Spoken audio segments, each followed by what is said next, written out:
Eu nunca vou esquecer do dia em que a babá do meu filho entrou no meu escritório com o rosto branco, o olho cheio d'água e um terço apertado na mão. Seu Paulo, eu preciso lhe contar uma coisa sobre a sua noiva. Ela disse, com a voz tremendo.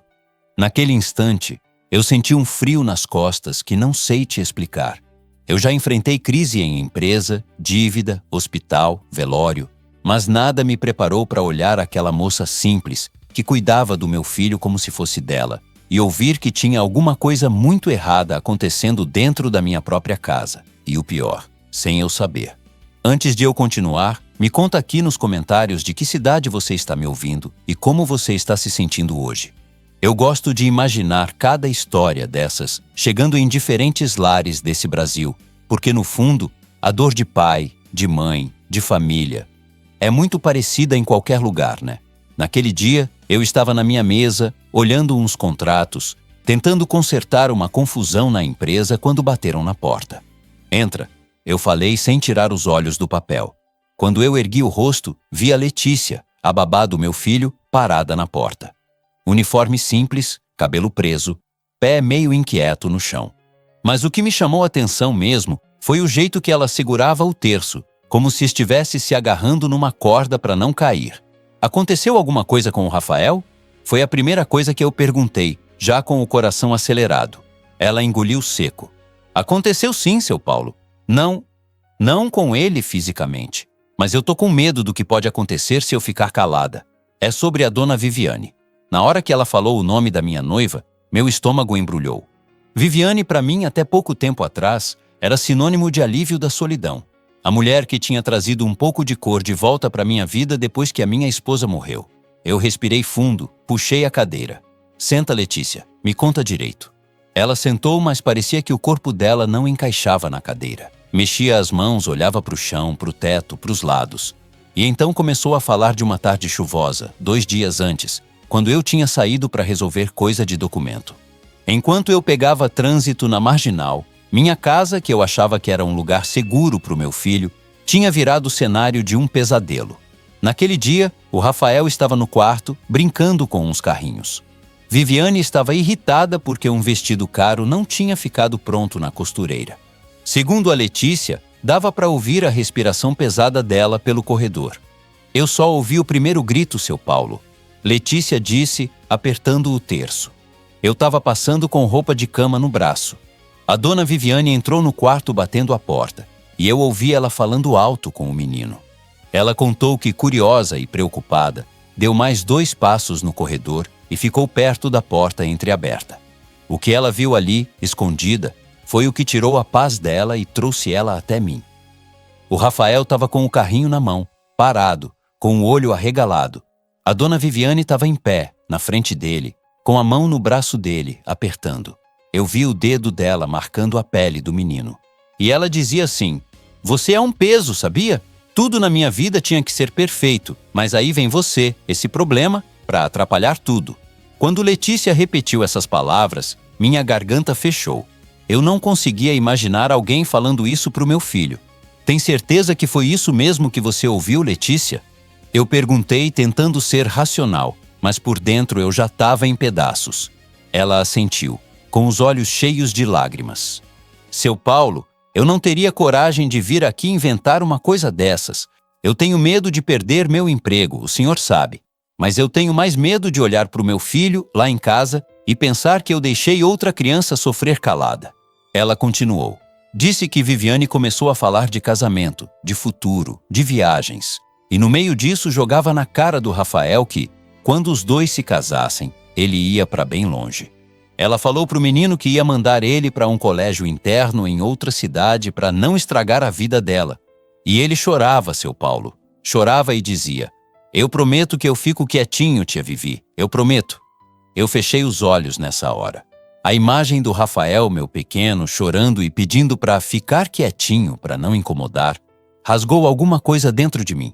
Eu lembrava dele ainda bebê, deitadinho no peito da mãe, da promessa que eu fiz no dia do batizado, lá na igreja do bairro onde eu cresci, que eu ia proteger meu filho de tudo que eu pudesse. E agora vinha a babá me dizendo que o perigo estava dentro da minha própria casa. E não foi só isso, seu Paulo, Letícia falou, a voz baixinha. A dona Viviane ainda mandou ele mentir para o senhor. Disse que se o senhor perguntasse, era para dizer que ele adorava ela, que ela era a melhor madrasta do mundo. E aí ela falou uma coisa que eu não consigo esquecer. Letícia limpou uma lágrima e completou. Ela disse: se você abrir essa boquinha para falar algo contra mim para o seu pai, eu dou um jeito de sumir com aquela babá que você tanto gosta, entendeu? Naquele momento, eu senti uma mistura de raiva, incredulidade e um medo enorme de estar sendo injusto. Porque até então, Viviane era a noiva perfeita, a mulher que todo mundo elogiava nas festas, educada, bem vestida, sempre com um sorriso no rosto quando estava ao meu lado. Letícia, você tem noção da gravidade do que você está me dizendo? Eu perguntei.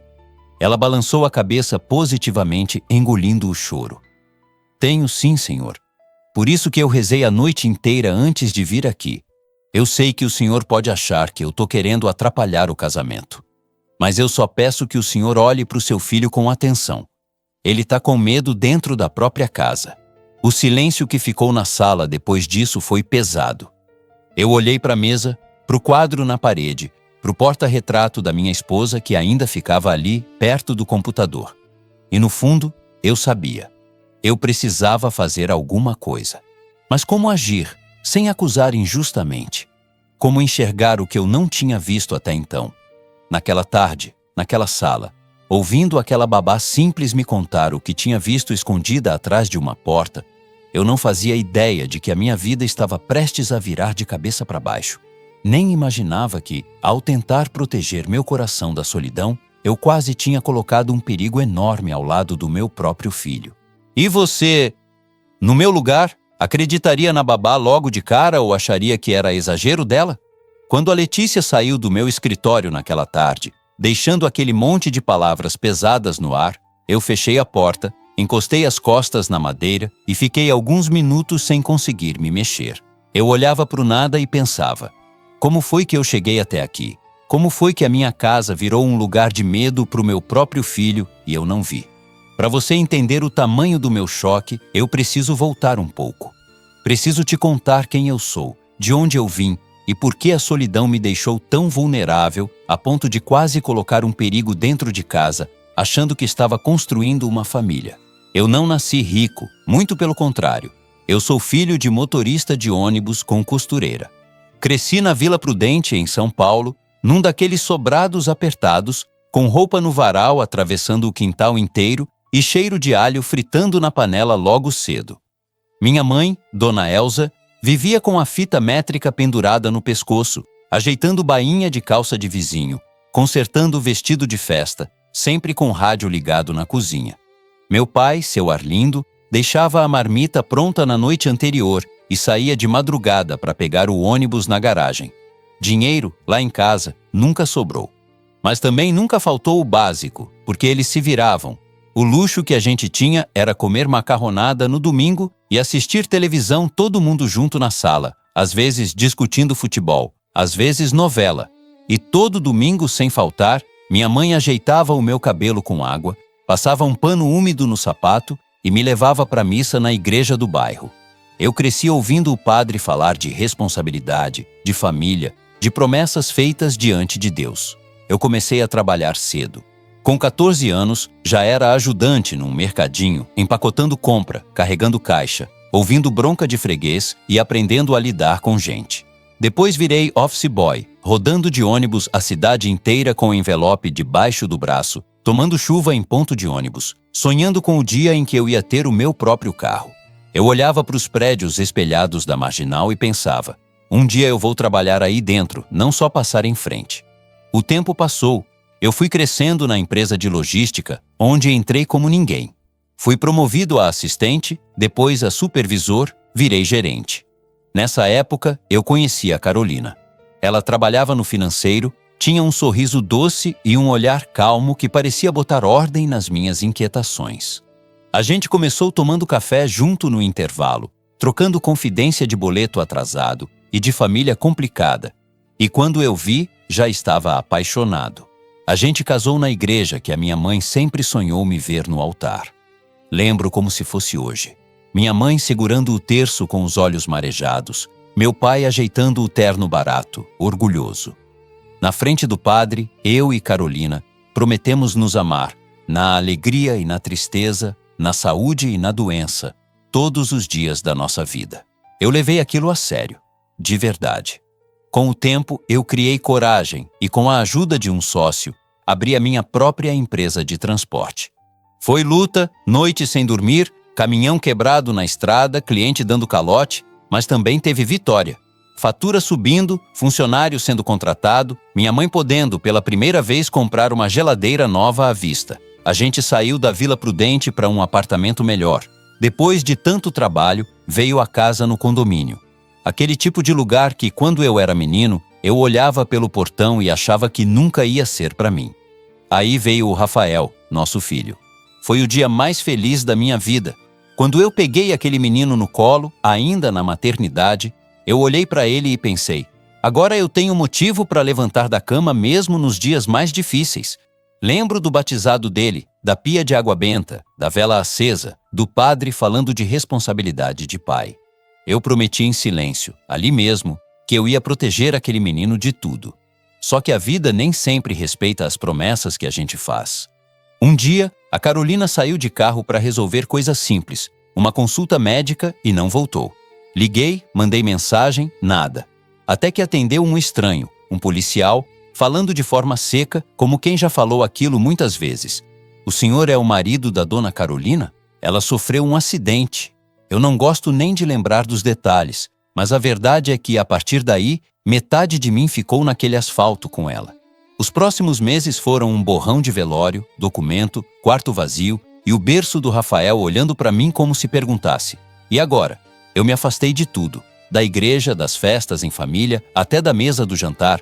Me trancava no trabalho, dizia para mim mesmo que estava fazendo isso pelo futuro do meu filho.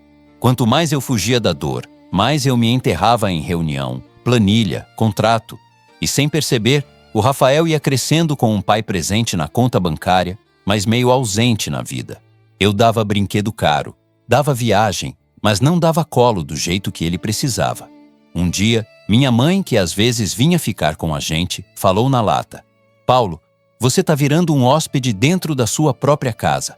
Dinheiro não cria filho sozinho. Doeu ouvir aquilo, mas eu fiz o que muita gente faz. Balancei a cabeça, prometi que ia mudar e continuei no mesmo ritmo. Foi nesse buraco de solidão, culpa e trabalho demais que eu comecei a imaginar que, talvez, o que faltava na minha vida fosse uma companheira. Alguém para dividir a rotina, para cuidar da casa, para ser referência para o Rafael.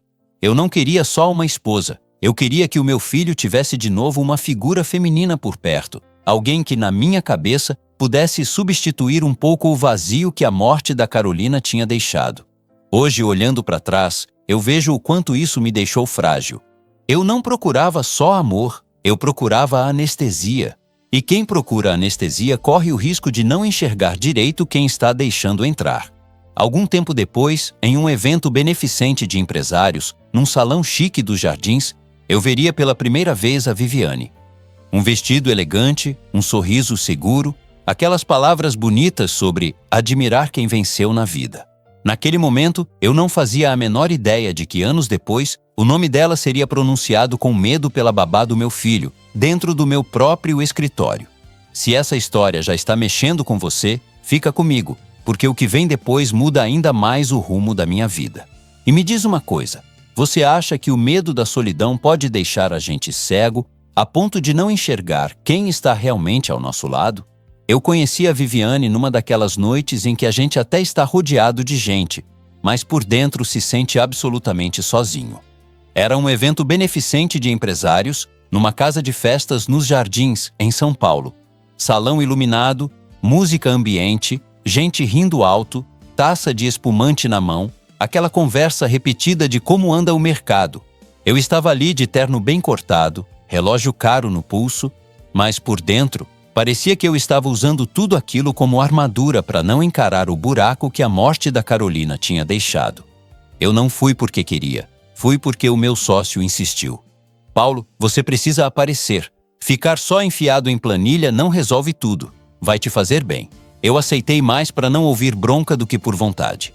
Cheguei, cumprimentei 2 ou 3 conhecidos, falei o básico sobre a empresa, doei o valor que já tinha combinado e pensei em ir embora mais cedo. Foi quando eu a vi. Viviane estava perto de uma das mesas conversando com um grupo. Vestido elegante, mas não escandaloso. Cabelo bem arrumado, maquiagem na medida. Ela gesticulava, ria, falava algo sobre admirar pessoas que venceram na vida com o próprio esforço. Não sei te explicar, mas por um instante, o barulho todo do salão pareceu abaixar. Eu fiquei observando de longe, me sentindo até meio bobo, como se fosse um adolescente. Não um homem de 40 e poucos anos, viúvo, pai, empresário. Um amigo em comum a cumprimentou, depois me chamou. Paulo, vem cá. Deixa eu te apresentar a Viviane. Ela trabalha com marketing de eventos, super competente. Ela virou, estendeu a mão com segurança. Eu já ouvi falar de você. Ela disse sorrindo. A história do menino da Vila Prudente que virou empresário grande no ramo de transporte. Acho admirável. Aquilo bateu num ponto sensível. Eu estava acostumado a ser visto como o empresário, o dono da transportadora. Mas ela veio com o menino da Vila Prudente. Parecia que enxergava a minha origem e não só o meu saldo bancário. A conversa começou ali com amenidades, trabalho, rotina, trânsito. Aos poucos, foi ficando mais pessoal.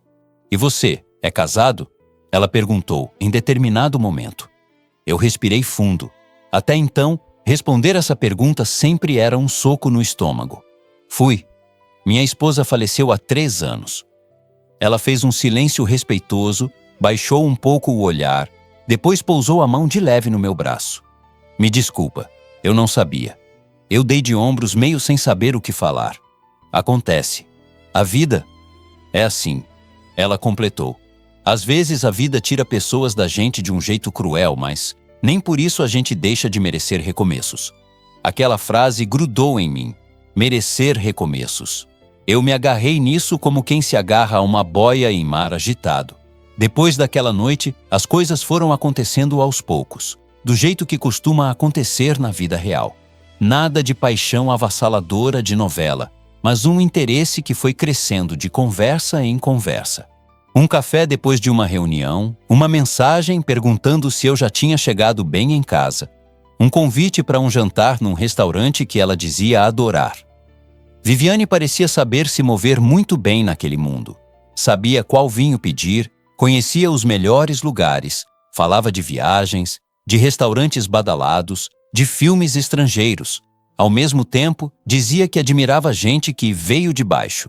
Eu acho linda essa história de superar dificuldade, ela falava, mexendo a taça. Tem gente que nasce em berço de ouro e não dá valor. Eu, sinceramente, me sentia visto, não como coitado, mas como alguém que tinha construído alguma coisa. Ela ria das minhas piadas, elogiava meu jeito cuidadoso com a empresa, dizia que eu tinha um ar de homem de família, mesmo sendo viúvo. Era exatamente o que eu, carente, cansado e confuso, queria ouvir. Claro que tinha algumas frases que hoje eu vejo que eram sinais, mas na época eu fiz o quê? Varri para debaixo do tapete. Lembro de uma vez num jantar em que estávamos falando de projetos sociais. Eu comentei que pensava em fazer mais ação em comunidades onde eu cresci. Ela respondeu: eu acho isso bonito, mas sinceramente, Paulo, tem gente que se acostuma com pobreza. Você ajuda, e a pessoa continua lá, reclamando, sem fazer nada. Aquilo me incomodou. Eu pensei na minha mãe costureira, no meu pai motorista, em tanta gente que eu conhecia que se matava para sobreviver. Nem todo mundo tem as mesmas oportunidades, Viviane. Eu rebati de leve. Ela deu um sorrisinho. Ah, eu sei, amor. Mas você entendeu o que eu quis dizer. Amor. Eu nem tinha reparado até então, mas aquele tipo de tratamento carinhoso começou a entrar na nossa rotina.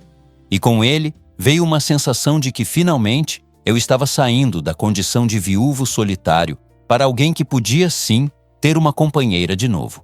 Quando chegou a hora de apresentar o Rafael, eu estava nervoso. Tinha medo de ele rejeitá-la, tinha medo de ela não ter jeito com criança. Ao mesmo tempo, fantasiava. E se ela for uma boa madrasta? E se meu filho voltar a ter uma figura feminina por perto? Foi um sábado à tarde, num almoço em casa.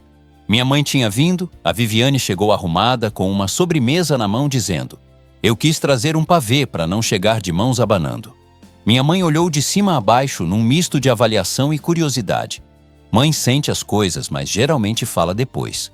Rafael apareceu correndo com um carrinho na mão, tímido, meio escondido atrás da minha mãe. Filho, vem cá, eu chamei. Essa aqui é a Viviane, minha amiga. Ela se abaixou na altura dele, forçando um sorriso doce. Oi, campeão, tudo bem? Eu já ouvi tanto seu pai falar de você. Ele deu um meio sorriso, mas não chegou muito perto. Criança percebe. Fica desconfiada sem saber explicar o porquê. Durante o almoço, ela tentou algumas aproximações. E aí, Rafa, o que você gosta de fazer? Jogar bola, ele respondeu. Que legal! Mas você estuda bastante também, né? Porque hoje em dia, ou a gente é o melhor, ou sobra para trás. Minha mãe olhou para ela de lado. Eu também estranhei a frase, mas não quis criar clima. Depois, quando fiquei sozinho com Rafael, perguntei: e aí, o que você achou da Vivi? Ele fez um bico. Ela fala comigo como se eu fosse grande, mas eu não sou grande ainda. Eu ri. Passei a mão na cabeça dele. Ela ainda tá te conhecendo, filho. Dá tempo. As semanas foram passando e Viviane foi ocupando espaços. Uma gaveta no meu quarto, uma escova de dente extra no banheiro, uma chave a mais do portão. Começou a participar de eventos familiares, a opinar na decoração da casa, a sugerir mudanças na rotina. Essa brinquedaria espalhada na sala não combina com o padrão da casa, Paulo, ela dizia. O Rafael já tá grandinho, dá para organizar melhor.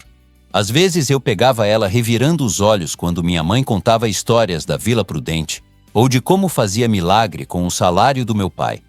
Quando íamos visitar meus pais, ela sempre dava um jeito de ressaltar a diferença. Nossa, como o bairro mudou, né? Dá até um pouco de medo andar aqui à noite.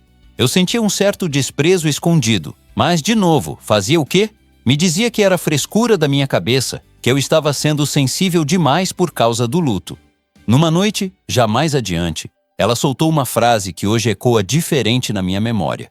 Estávamos deitados no sofá, Rafael já dormindo, e ela falou: eu só queria ter certeza de que quando a gente se casar, vamos ter uma vida à altura do que eu sempre sonhei. Sem aperto, sem ficar contando moeda, sem preocupação com responsabilidades que não são minhas.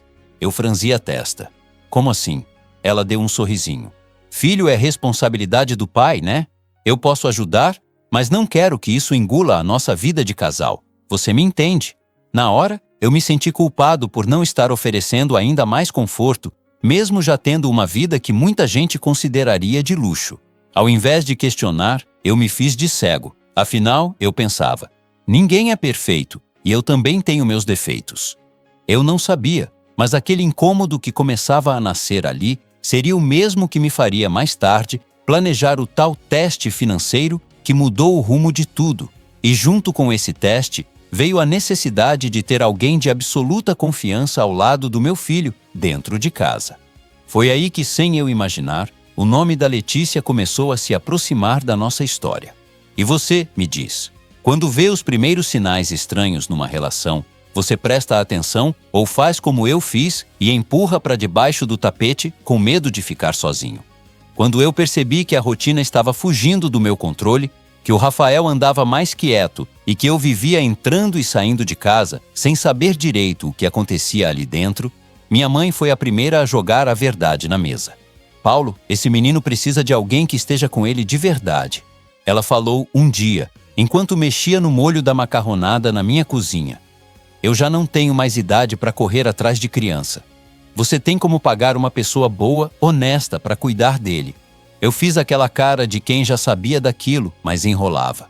Ah, mãe, mas eu tenho medo de deixar meu filho com qualquer um. Ela riu de canto. Qualquer um não, a gente conhece gente. A Cida, por exemplo, não vive falando da sobrinha que está desempregada? Diz que é ajeitada, menina de igreja, boa com criança. Por que você não conversa com ela? Cida era minha funcionária mais antiga. Começou comigo lá atrás, quando a empresa ainda era pequena. Era daquelas que chamam de pau para toda obra. Cuidava da limpeza, fazia café, recebia fornecedor, cuidava do recado quando eu não estava. confiança total. No dia seguinte, chamei a Cida no escritório. Cida, a dona Elza comentou de uma sobrinha sua que está procurando trabalho. Os olhos dela até brilharam.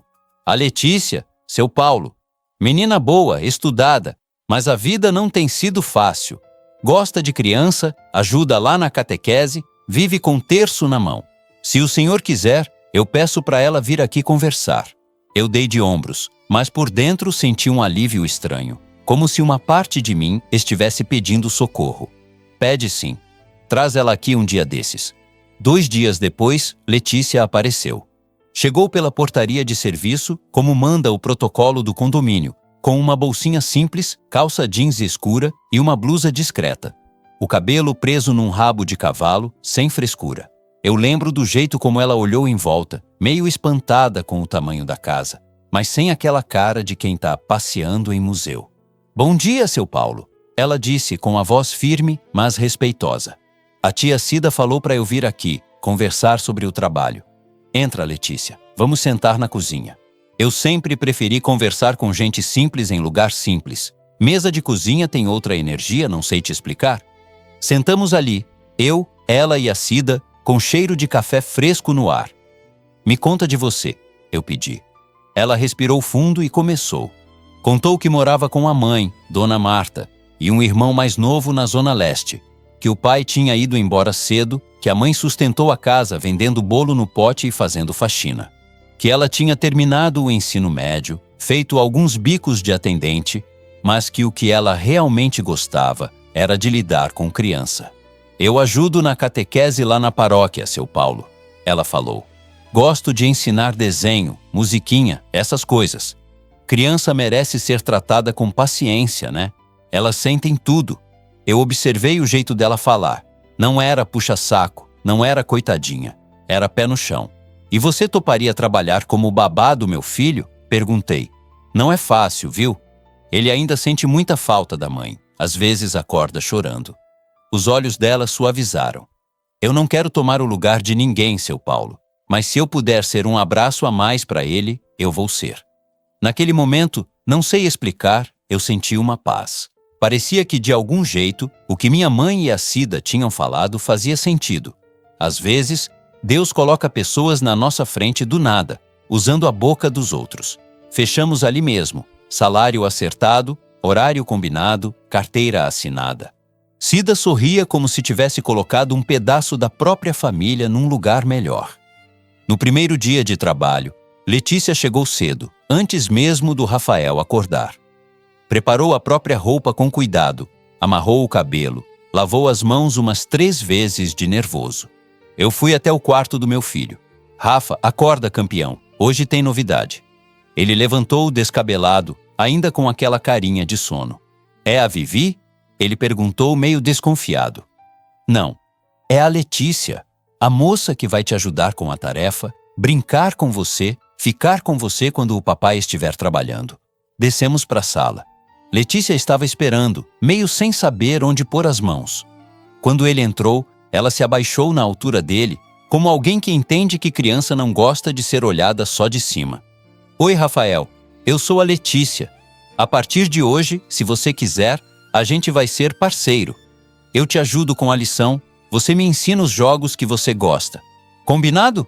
Ele ficou olhando para ela por uns segundos. Depois, sem eu mandar, deu um passo à frente e encostou o carrinho na mão dela. Esse aqui é o meu favorito.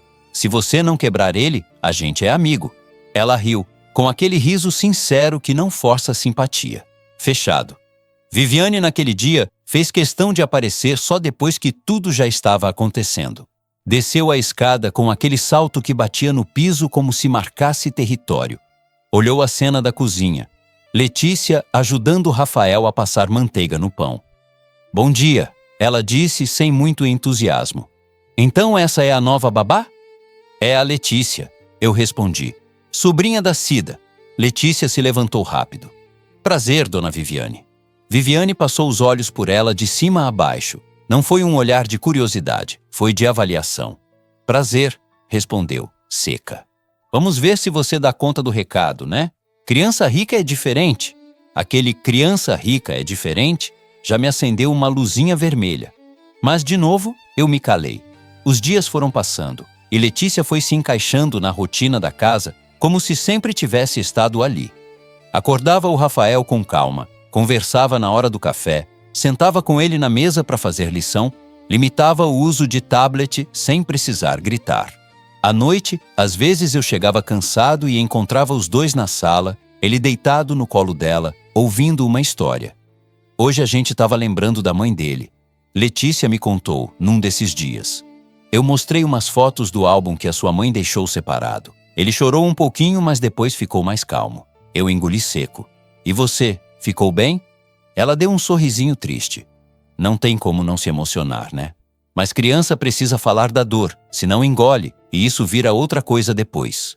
Viviane, por outro lado, parecia cada vez mais incomodada com a proximidade entre os dois. Um dia, chegou na sala e viu o Rafael abraçado na Letícia, assistindo o desenho. Rafael, meu amor, vem aqui com a Vivi, ela chamou, forçando um tom doce. Ele foi, meio sem vontade. Você não acha que tá mimando demais ele, Letícia? Ela soltou depois que o menino saiu. Criança precisa saber o lugar dela. Letícia ficou sem graça. Eu só estava acalmando ele, dona Viviane. Ele tinha lembrado da mãe. Pois é, mas se a gente ficar alimentando certas coisas, ele nunca vai superar, né? Viviane respondeu, dando de ombros. Essas pequenas alfinetadas começaram a se repetir. Comentários sobre a roupa simples da Letícia, sobre o jeito dela falar moço e por favor, sobre ela querer ser mais que funcionária. Você é muito boazinha, Paulo, Viviane dizia para mim. Daqui a pouco essa gente tá se achando dona da casa. Eu ficava no meio de dois mundos. De um lado, a mulher elegante, bem articulada, que me trazia de volta para o circuito social, para o mundo dos jantares e eventos. Do outro, a babá simples, que tinha conquistado o coração do meu filho com pão na chapa, dever de casa e histórias antes de dormir. Eu ainda não sabia, mas logo essa sensação de estar no meio de dois mundos ia piorar. Porque além de comentar das roupas e do jeito da Letícia, Viviane começaria a se interessar por outra coisa. Cada centavo do que eu tinha, cada bem no meu nome, cada detalhe da minha vida financeira. E foi aí que o medo de estar sendo usado começou a crescer dentro de mim, abrindo espaço para o plano de teste que mudaria tudo. E você, sinceramente, no meu lugar, teria percebido que esses pequenos comentários da Viviane já eram um sinal de perigo, ou também teria deixado passar, achando que era só jeito de falar. A primeira vez que eu realmente senti um arrepio na espinha com a Viviane não foi por causa de ciúme, nem de briga. Foi por causa de dinheiro. A gente estava na varanda lá de casa, fim de tarde, olhando a piscina. Rafael brincava com um barquinho, Letícia ali por perto, sentada numa cadeira mais afastada, de olho nele. Viviane tomou um gole de vinho, cruzou as pernas e soltou, como quem fala de qualquer coisa.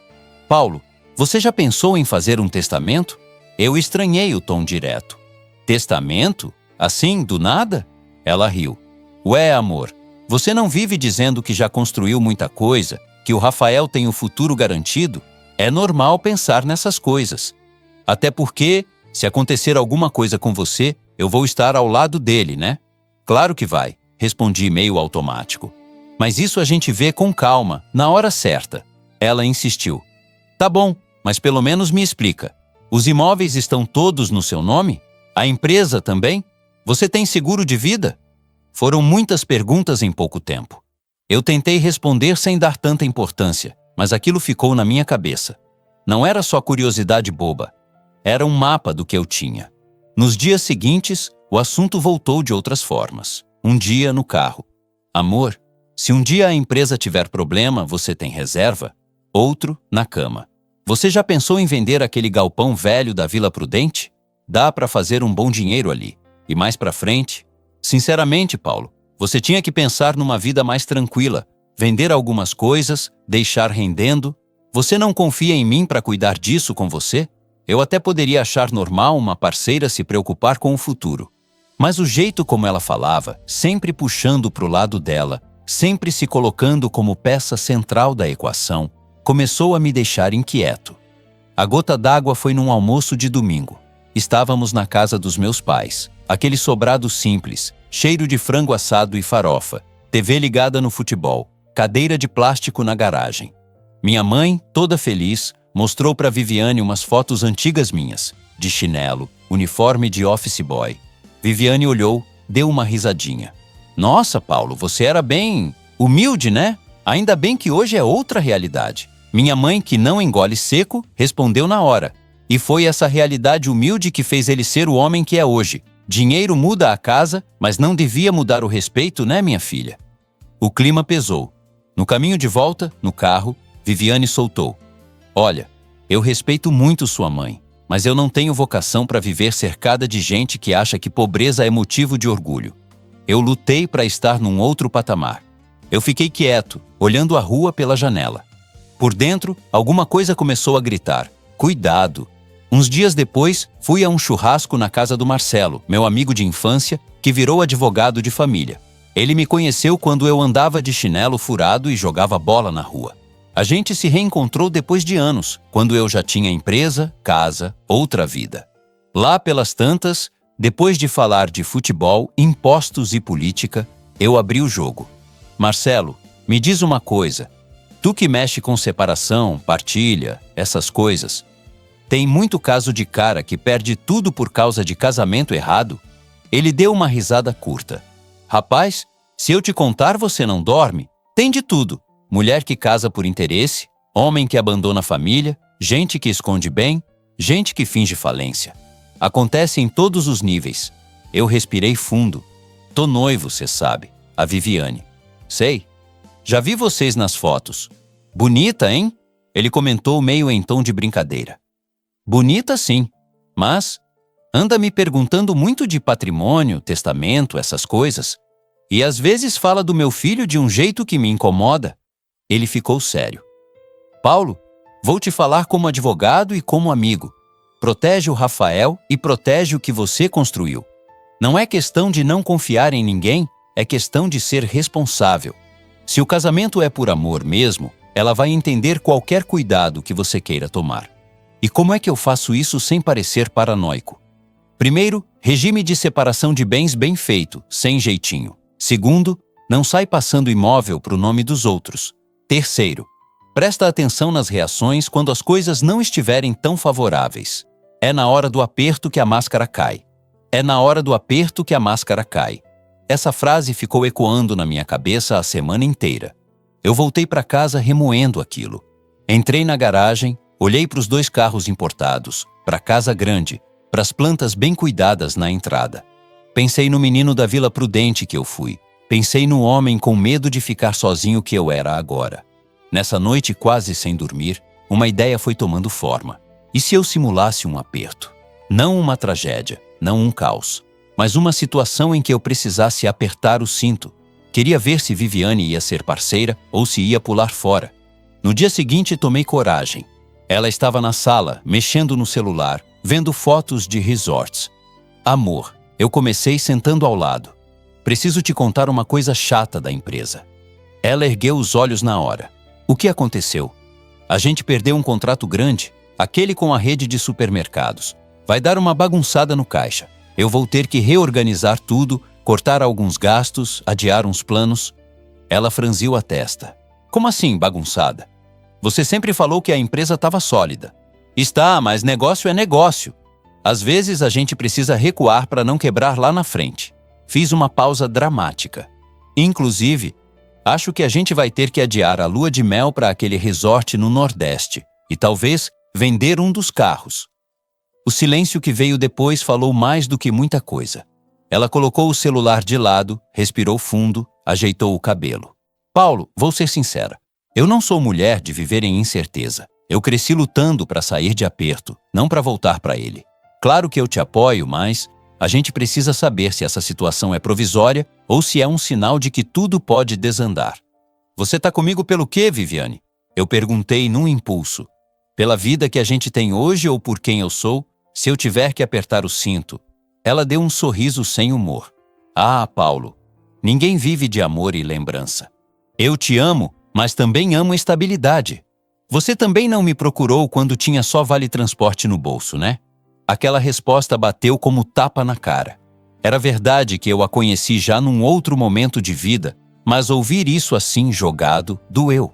Nos dias seguintes, comecei o meu plano de teste de verdade. Reduzi idas a restaurantes caros, cortei supérfluos, falei abertamente que a empresa estava se reorganizando. Pedi para o motorista usar um carro mais simples que eu ainda tinha da época antiga da empresa. Deixei o importado mais tempo na garagem. Falei de possíveis cortes. Com os funcionários, fui mais específico. Olha, a situação não está desesperadora, mas vamos agir como se estivesse. Nada de comentar que está tudo bem. Quero ver como a casa reage. Cida entendeu sem eu precisar desenhar. Me olhou com aquele olhar de quem já viu muito da vida. O senhor quer saber quem fica do lado quando a mesa não está cheia, né? Eu só fiz que sim. Com Letícia, eu só comentei por alto. Letícia, se eu atrasar uns dias o vale ou pedir para a gente organizar algumas coisinhas, é por causa de umas mexidas na empresa. Nada contra você, tá? Ela sorriu de leve. Fique tranquilo, seu Paulo. A gente se adapta. Quem vem de onde eu vim, sabe viver com muito e com pouco. O importante é o senhor não desanimar. Naquele dia, olhando a diferença entre as reações, eu comecei a perceber duas coisas. A mulher com quem eu planejava casar falava de problema como quem fala de um incômodo no sapato. E a babá do meu filho falava de aperto com a serenidade de quem já passou por provação de verdade. Eu ainda não sabia, mas aquele teste financeiro era só o começo. A máscara da Viviane, que já mostrava uma rachadura aqui e ali, estava prestes a quebrar de vez. E quem ia ver isso de perto antes de mim era justamente a pessoa mais simples da casa, a Letícia. E você, me fala com sinceridade, no meu lugar, você teria coragem de fazer um teste assim com a pessoa que diz te amar?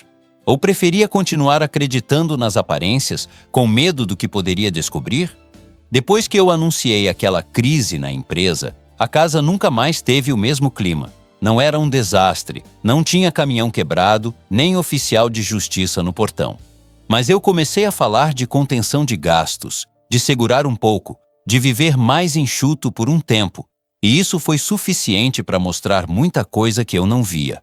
Nos primeiros dias, a Viviane até tentou posar de parceira. Amor, fica tranquilo, toda a empresa passa por fase difícil, ela dizia, encostando a cabeça no meu ombro. A gente dá um jeito.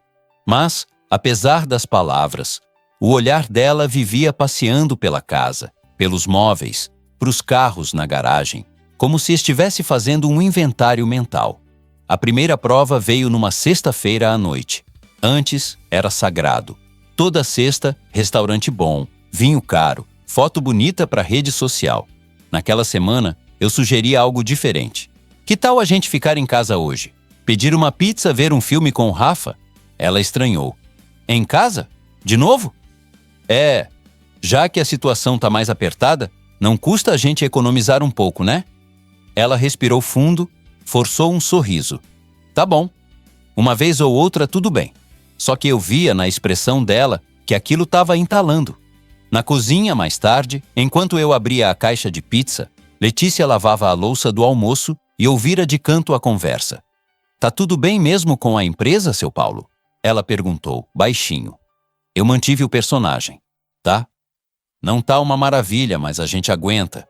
Só tô testando quem fica do meu lado se eu não tiver sempre com a carteira aberta. Ela me olhou com uma seriedade que eu não esqueço. Quem gosta da gente de verdade não mede o tamanho do amor pelo tamanho do carro, não. Naquela noite, Rafa quis deitar no meu colo para ver o filme. Viviane ficou meio de lado no sofá, rolando o feed no celular. De vez em quando mostrava alguma coisa. Olha esse resort aqui, amor. Promoção imperdível. Uma pena essa fase ruim, né? A gente podia estar programando uma viagem dessas. Eu só fiz que sim, por educação. Por dentro, eu anotava. Com o passar das semanas, o tom mudou. Começaram as reclamações abertas. Eu tô sentindo falta da nossa vida de antes, ela dizia na varanda. Jantar bom, salão toda semana, aquelas comprinhas no shopping. Agora tudo é depois, vamos ver, talvez. Eu não sou mulher de viver em suspense, Paulo. Não é suspense, Vivi. Eu só tô sendo responsável. Tá, mas eu preciso saber onde eu tô me metendo. Eu não lutei para ter a vida que tenho para correr o risco de voltar a apertar cinto. E o que ela chamava de lutar não era exatamente o mesmo que eu chamava. Eu sabia da minha história, sabia de cada noite em que eu cheirei diesel de caminhão parado na estrada. A dela, eu nunca tinha parado para investigar de verdade. Talvez porque eu não quisesse estragar o encanto. Enquanto isso, Letícia seguia a rotina dela com uma dignidade que me deixava impressionado. Eu tinha avisado que, se precisasse, poderia atrasar um vale, cortar hora extra. Ela respondeu: "A gente se vira, seu Paulo. Já vivi coisa bem pior. Só não tira a paz do menino, que o resto a gente ajusta." Um dia, cheguei mais cedo em casa e ouvi um pedaço de conversa no corredor. Não era minha intenção espiar, mas as vozes vazavam da sala. Viviane: "Rafael, você vai mesmo comer esse resto de macarrão?" Rafa, tímido. A Letícia esquentou para mim. "Pois é, antes, seu pai mandava buscar comida daquele restaurante caro. Agora é resto de ontem. Se acostuma, viu? Porque do jeito que as coisas vão, nem sei quanto tempo a gente vai conseguir manter tudo isso aqui." Eu parei ali no meio do corredor, sentindo o sangue ferver. A Letícia interveio com jeitinho. "Dona Viviane, macarrão de ontem não faz mal, não. E ele gosta. Não fala assim que ele fica preocupado. Criança sente." Viviane virou o rosto para ela com desprezo. "Você não se mete, tá bom? Já basta cuidar da comida e da roupa. Educação e visão de futuro quem vai dar sou eu." Eu respirei fundo. Entrei na sala fingindo que não tinha ouvido tudo. "Cheguei, gente." Viviane, na hora, colocou um sorriso no rosto. "Oi, amor. A gente estava aqui conversando sobre hábitos. Eu quero que o Rafa tenha o melhor." Rafael me olhou rápido, com um olhar que eu ainda não sabia decifrar direito. Era misto de amor e medo. Comecei a prestar mais atenção aos detalhes. Num sábado de manhã, por exemplo, eu estava no escritório de casa mexendo em uns papéis. A porta estava encostada. Ouvi passos no corredor e a voz da Letícia. "Rafa, guarda esses brinquedos na caixa, senão você tropeça." Ele respondeu rindo. "Espera aí, Letícia, você ajuda." Em seguida, ouvi o salto da Viviane se aproximando. "Rafael, não enche a Letícia, ela tem coisa para fazer. E você, Letícia, não precisa ficar sentada no chão com ele, brincando como se fosse irmã." Eu já tinha acabado a arrumação, dona Viviane. Tava só ajudando ele a organizar. Então vai organizar outra coisa. Se você acostumar ele mal, depois ele acha que todo empregado é amiguinho. De novo, fui tomado por aquela divisão interna. Uma parte de mim queria intervir na hora. Outra tentava justificar. "Ah, ela tem um jeito mais duro de falar." Quantas vezes a gente se esconde atrás dessa frase, né? As conversas sobre patrimônio também foram ganhando outro tom. Uma noite na cama, ela veio com um papo mais direto. "Paulo, a gente precisa falar sério sobre regime de bens." "Ué, a gente já não tinha decidido?" "Separação total para proteger o Rafa, para não misturar as coisas." Ela fez uma expressão de desagrado. Eu aceitei na hora porque não queria arrumar confusão. Mas pensando melhor, é meio ofensivo, sabia? Parece que você já conta com o fim do casamento. Não é isso, Vivi. É que eu tenho um filho, uma história, um compromisso. E eu vou ser o quê? Uma intrusa? Ficar anos ao seu lado e, se um dia você enjoar, eu saio com uma mão na frente e outra atrás? Fiquei em silêncio por alguns segundos. Ela apertou o travesseiro. Eu tô cansada de homem que quer mulher do lado, mas não quer dividir nada de verdade. Se for para ser assim, talvez seja melhor a gente rever esse casamento. Aquilo já não era mais só insegurança, era quase uma chantagem. Com o aperto encenado, as coisas que antes passavam despercebidas ficaram gritantes. Ela começou a falar mal de funcionário na minha frente. Essa Cida já se acha dona da casa. A Letícia... Olha, eu não sei, viu, Paulo? Criança se apega muito. Daqui a pouco ele vai achar que ela é mais importante que eu. Um dia, cheguei no meio de uma cena que hoje eu vejo como prenúncio do pior. Rafa estava na sala tentando mostrar um desenho para Viviane. "Olha, Vivi, eu desenhei a nossa família." Ela olhou por cima sem muito interesse. Quem é quem aqui?" "Aqui é o papai. Aqui sou eu. Aqui é a Letícia." "E eu?" Ela perguntou, com a voz já azeda. "Ah, não coube. Eu desenho depois." Ela deu uma risada curta, mas o olhar eu nunca vou esquecer. Pois trata de caber, porque logo logo quem vai mandar aqui sou eu, entendeu? Letícia, que estava do outro lado da sala, recolhendo uns brinquedos, ficou dura, sem saber se reagia. Rafael abaixou o papel, sem graça. Eu entrei, fingindo que não tinha entendido o clima. Que desenho bonito, filho. Depois me mostra melhor. Aquela noite eu fui dormir com o coração pesado. Eu já não tinha mais como negar. A máscara da Viviane estava trincando, e não era pouco. Só que, por incrível que pareça, eu ainda me agarrava à ideia de que, talvez, tudo fosse exagero, estresse, medo da mudança. Eu não sabia que o pior ainda estava por vir. Que numa tarde chuvosa, dentro do quarto do meu filho, a Viviane ia passar de grossa e interesseira para algo muito mais sério, cruel. E que quem ia estar no lugar certo, na hora certa para ver isso, seria justamente a Letícia. E você, seja sincero comigo, quantas rachaduras você precisa ver numa pessoa antes de admitir que o vidro todo está prestes a estourar? Até hoje, quando começa a chover forte no meio da tarde, eu lembro daquele dia. Não é exagero dizer que a minha vida quebrou ali, numa quarta-feira chuvosa, enquanto eu ficava preso na marginal e o inferno se instalava dentro do quarto do meu filho sem que eu soubesse. Eu só conheci os detalhes depois, pela boca da Letícia, com as mãos dela tremendo e o terço quase cortando os dedos de tanto que ela apertava. Mas cada palavra que ela me contou foi entrando como faca. Eu consigo imaginar a cena como se eu tivesse estado lá. Naquele dia, eu saí de casa reclamando do trânsito, preocupado com uma reunião importante. Chovia fino, aquele tempo cinza que deixa tudo mais pesado. Rafael ficou em casa porque não tinha aula à tarde. Viviane ia sair para buscar um vestido na costureira, mas o motoboy ligou dizendo que o modelo não ficaria pronto. Esse detalhe parece pequeno, mas foi a faísca. Segundo a Letícia, Viviane desceu as escadas bufando, celular na mão, discutindo com alguém. Você tá brincando comigo, né? Eu preciso desse vestido para sexta. Como assim o tecido não chegou? Gritava sem se importar em quem estava ouvindo. Rafael estava no quarto, no chão, com os carrinhos espalhados. Letícia aproveitava o barulho da chuva para arrumar o armário, dobrar roupa de cama. Cida estava na cozinha mexendo em panela. Casa normal, até deixar de ser. De repente, o silêncio foi rasgado pelo som da porta do quarto batendo com força. Você acha que eu sou palhaça, Rafael? Foi a primeira frase que Letícia ouviu, ainda no corredor. Ela contou que, na hora, o coração dela acelerou. Deixou a fronha que estava dobrando em cima da cômoda e foi andando devagar em direção ao quarto do menino. A porta estava entreaberta. Ela parou ali, no vão, sem ser vista. Rafael estava em pé, encostado perto da cama, com um carrinho na mão.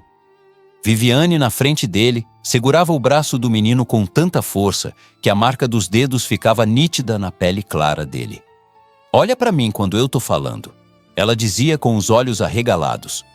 Você tem noção do tanto que a sua existência atrapalha a minha vida? Quando Letícia me contou isso, eu precisei respirar fundo. Meu filho, sua existência atrapalha? O menino com a voz fininha respondeu. Eu não fiz nada, tia Vivi. Eu só estava brincando. Ela riu, um riso sem graça. Claro que fez. Seu pai vive cansado, vive preocupado. Não sai comigo como antes, porque tudo é você. É escola, é médico, é babá, é brinquedo. Você é um peso, Rafael. Um peso caro. Letícia, do lado de fora, disse que sentiu as pernas amolecerem. Uma parte dela queria entrar correndo, pegar o menino no colo e tirar dali. A outra lembrava que não era mãe, que era funcionária, que podia ser mandada embora. E o medo, meu amigo, faz muita gente hesitar. Viviane continuou, como se estivesse desabafando com um adulto, não com uma criança. Eu não nasci para isso, entende? Ela dizia. Eu sempre sonhei com uma vida perfeita, viagens, restaurantes, festas. E aí vem você, com esse olhar de cachorro abandonado e estraga tudo. Rafael começou a chorar. Não era aquele choro manhoso, era choro de medo. Eu prometo que eu fico quietinho, tia Vivi. Eu prometo. Nesse momento, ela soltou o braço dele, mas não por compaixão. Era como se estivesse cansada de segurar. Quietinho você vai ficar mesmo, porque quando eu casar com seu pai, a primeira coisa que eu vou fazer é te mandar para um colégio interno, bem longe daqui. Aí sim, eu vou ter a vida que eu mereço. Você consegue imaginar ouvir isso aos 7, 8 anos de idade? Sua futura madrasta dizendo que vai te despachar para longe? Eu, como pai, quase quebrei a cadeira quando ouvi essa parte. Rafael soluçava. Mas eu quero ficar com o meu pai. Viviane se aproximou, se abaixou na altura dele, mas não foi um gesto de carinho, foi de ameaça. Você vai ver seu pai de vez em quando, final de semana, quem sabe, e olha lá. Agora, se você quiser facilitar sua vida, é melhor começar a colaborar. Letícia quase entrou nessa hora. Levantou a mão para bater na porta, mas a voz falhou. Ela me contou que sentiu vergonha de ter medo, mas na hora, foi o medo que falou mais alto. Viviane pegou o queixinho do Rafael com força e disse: a partir de hoje, toda vez que seu pai perguntar se você gosta de mim, você vai sorrir e dizer que me ama. Vai dizer que eu sou a melhor madrasta do mundo, entendeu? Entendi, ele respondeu, engolindo o choro. Repete. Eu amo a tia Vivi. Mais forte. Eu amo a tia Vivi. Letícia disse que aí ela não aguentou. As lágrimas já escorriam pelo rosto dela, mas ainda faltava a parte mais podre. Viviane completou. E tem mais uma coisa. Se você abrir essa sua boquinha para falar mal de mim para o seu pai, se você contar qualquer coisa do que acontece aqui, sabe o que eu faço? Rafael balançou a cabeça, apavorado. Eu dou um jeito de mandar embora aquela babá que você tanto gosta. Ela some daqui e a culpa vai ser sua. Aí eu quero ver com quem você vai chorar. Você entende o grau de crueldade? Ela ameaçava o menino com o que ele tinha de mais seguro naquele momento: o carinho da Letícia. Foi aí que Letícia tomou coragem.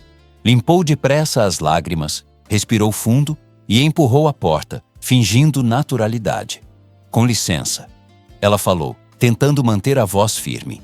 Dona Viviane, desculpa atrapalhar, mas o seu Paulo chamou a senhora lá na sala. Era mentira. Eu nem estava em casa. Mas ela precisava tirar o foco do menino. Viviane se virou, irritada. Ele me chamou? Eu não ouvi nada. Ele ligou, pediu para a senhora descer. Disse que precisava falar uma coisa urgente. Letícia me contou que sentiu uma pontada de culpa por mentir, mas naquele momento, a mentira era o único jeito que ela viu para interromper o massacre. Viviane soltou um suspiro impaciente. Esse homem não me dá 5 minutos de paz, resmungou. E antes de sair, virou para o Rafael. E lembra do que eu falei? Sorriso no rosto e boca fechada. Quando ela saiu, batendo o salto pelo corredor, Letícia fechou a porta devagar. O menino se jogou nos braços dela, chorando convulsivamente. A Letícia não vai embora, né? Ele perguntava, repetindo. Não é culpa minha, né? Ela abraçou o menino com força, agora sem medo de parecer amiguinha demais. Não é culpa sua, Rafa. Você é só uma criança. Você não fez nada de errado. Eu não quero ir para colégio longe do meu pai. Você não vai. Eu tô aqui. Seu pai tá aqui. A gente vai dar um jeito. Ela falava para acalmá-lo, mas por dentro não tinha certeza de nada. Depois que conseguiu fazer o menino dormir, ainda soluçando, Letícia foi para o quartinho de empregada, sentou na cama, tirou o terço do bolso e começou a rezar, trêmula. Meu Deus, o que eu faço? Ela repetia. Se eu falar, posso perder meu emprego. Se eu me calar, essa criança vai continuar ouvindo esse tipo de coisa. Naquela noite, Rafael teve pesadelo. Acordou gritando, chamando pela mãe que já não estava mais, chamando por mim, chamando pela própria Letícia, e ela, mais uma vez, foi quem correu para o quarto antes de qualquer outra pessoa. Quando Letícia me contou tudo isso, dias depois no meu escritório, eu senti uma mistura de culpa e revolta tão grande que é difícil colocar em palavras. Culpa por não ter estado em casa naquela tarde. Culpa por ter trazido aquela mulher para dentro do nosso mundo. Culpa por ter ficado tanto tempo fingindo não ver os sinais. Mas, naquela noite chuvosa, enquanto o barulho da tempestade abafava os gritos do meu filho, Letícia ainda não tinha tomado a decisão final. Ela tentou acreditar que talvez fosse um surto, um momento isolado. Tentou se convencer de que se ficasse por perto, conseguiria proteger o Rafael. O problema é que, quando o mal se sente seguro, ele se repete. E foi justamente a repetição somada à consciência pesada e à fé que ela carregava naquele terço, que levou a Letícia a tomar a decisão mais difícil da vida dela: enfrentar o medo, arriscar o emprego e abrir a boca para me contar tudo. E você me responde com sinceridade. Se tivesse visto uma cena dessas, arriscaria seu sustento para falar a verdade, ou tentaria se enganar dizendo que não foi tão grave assim para continuar em paz? Quando a Letícia terminou de me contar aquela tarde no quarto do Rafael, na minha frente, no escritório, eu já sabia qual tinha sido o final da história. Ela tinha escolhido falar. Mas, para entender o peso dessa escolha, eu precisei ouvir dela o que veio depois daquela noite de chuva. E confesso, quanto mais ela falava, mais eu sentia vergonha de mim mesmo por não ter enxergado nada antes. Ela me contou que, depois de acalmar o Rafael naquela noite, ficou um tempo sentada na beira da cama, olhando ele dormir com o rosto ainda meio molhado de choro. Passava a mão de leve no cabelo dele e pensava no próprio irmão mais novo, lá na casa simples da Zona Leste. Não tem como a gente ver uma criança com medo e fingir que não viu. Ela me disse naquele dia no escritório. Mas eu fiquei travada, seu Paulo. Eu pensava, se eu falar, ela me derruba. Se eu ficar, pelo menos eu seguro um pouco as pontas aqui dentro. Quando terminou o turno, ela voltou para casa de ônibus. Chuva ainda fina, vidro embaçado, o corpo ali, sentado no banco, mas a cabeça dentro do quarto do meu filho. Lá na casa dela, Dona Marta mexia numa panela de sopa, o cheirinho tomando conta da cozinha apertada. Televisão ligada baixo na novela, mesa simples, forro de plástico. Aquele tipo de casa que eu conhecia bem, porque já tinha sido a minha realidade. Chegou tarde hoje, filha, a mãe comentou sem virar. Tá tudo bem lá? Letícia respirou fundo, pendurou a bolsa num preguinho na parede e sentou. Não, mãe, não tá não. Ela começou a contar detalhe por detalhe o que tinha visto. Cada palavra de ameaça, cada gesto, o medo no olhar do Rafael. Enquanto falava, as mãos tremiam. Dona Marta, mulher de fé calejada, foi parando de mexer a panela, apoiando a concha na borda. No fim, virou, enxugou a mão no pano de prato e encarou a filha. E você fez o quê? Eu interrompi. Inventei que o senhor tinha chamado a dona Viviane lá embaixo. Letícia respondeu. Mas depois eu travei, mãe. Fiquei com medo de contar para o patrão. E se ele acha que eu estou inventando? E se ela vira tudo contra mim? E se eu perco o emprego? A gente está contando com esse salário, a senhora sabe. Silêncio. Só o barulho da novela ao fundo e a chuva no telhado. Dona Marta puxou uma cadeira, sentou de frente para a filha e segurou as mãos dela. Minha filha, eu sei o valor desse salário. Sei o que ele representa para nós, mas tem coisa que vale mais que dinheiro. E desculpa te falar assim, mas se você se calar, você está escolhendo um lado. Não é tão simples, mãe. É simples sim, não é fácil, mas é simples. Ou você protege a criança, ou você protege a sua segurança. Letícia baixou o rosto, os olhos marejados. E se ele não acreditar em mim? Aí você deita a cabeça no travesseiro sabendo que fez a sua parte. Deus vê tudo, filha. A gente não controla o coração dos outros, mas controla o nosso. As duas ficaram ali, um tempo, em silêncio. Até que Dona Marta se levantou, foi até um pequeno altar num canto da sala. Uma imagem de Nossa Senhora, uma vela gasta, um terço pendurado. Vem aqui. Ela chamou. Vamos rezar, porque decisão importante não se toma só no impulso. Letícia se ajoelhou ao lado da mãe. As duas começaram a rezar o terço, ave-marias saindo meio atropeladas no começo, até que o coração foi desacelerando. Entre um mistério e outro, Dona Marta soltava umas frases que não estavam na oração, mas falavam direto ao ponto. Dá coragem para minha filha, Senhor. Não deixa ela ser covarde por medo, não. Mostra para ela o que é certo, mesmo que doa. Naquela noite, Letícia quase não dormiu. Virava de um lado para o outro na cama, ouvindo o barulho distante de moto passando na rua, cachorro latindo, som de televisão do vizinho. A cabeça dividida entre duas cenas, o rosto do Rafael chorando e a pilha de boletos lá em casa, em cima da mesa. No dia seguinte, ela voltou para minha casa mais calada que o normal. Cida percebeu logo. Que cara é essa, menina? Perguntou na área de serviço. Nada, tia. Só canseira. Cida estreitou o olho. Canseira de quem viu coisa que não devia ficar calada, né? Letícia arregalou os olhos. A senhora ouviu alguma coisa? Não ouvi, mas sinto. Trabalho em casa de rico faz anos, sei quando o ambiente azeda. E faz tempo que eu vejo essa madame cuspindo veneno pelos cantos. Se aconteceu alguma coisa com o menino, você tem mais é que falar. Esse "você tem mais é que falar" foi como se o universo repetisse o que a mãe dela já tinha dito. Pressão por todos os lados. Enquanto isso, eu, do meu lado, andava tão atolado no trabalho e na encenação da tal crise que não percebia os detalhes mais importantes.